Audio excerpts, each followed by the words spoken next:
చంద్రబాబు కావాలి. మాకొద్దు ఈ ప్రభుత్వం. చేయలేదు. ఏం చేశాడు? మాకు మహిళలందరినీ నాశనం చేశాడు, చిన్నపిల్లల్ని అన్యాయం చేశాడు, అమ్మఒడి అన్నాడు, ఏమి ఒక్క రూపాయి రాలేదు. అందరూ నాశనం అయిపోయారు. ఈ ప్రభుత్వం మాకొద్దు.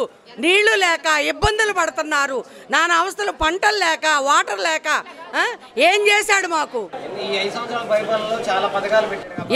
ఒక్క పథకం కూడా మాకు రాలేదు. ఒక్క పథకం కూడా మేము ఒక్క రూపాయి కూడా వాడి తిల్లా. మాకొద్దు అసలు. ఎందుకు? ఏం చేయను వాలంటరీ? ఏం చేయను? డబ్బు అయిన వాలంటరీ ఎందుకు? ఉపయోగమే లేదు. బ్యాడు. జగన్ బ్యాడు. మాకు నచ్చలేదు.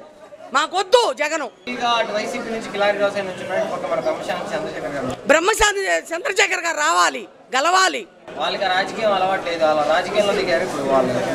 మాకోసమే దిగాడు, మాకోసమే గెలుస్తాడు. మమ్మల్ని అభివృద్ధిలోకి తీసుకురావడానికే చంద్రశేఖర్ గారు వచ్చారు.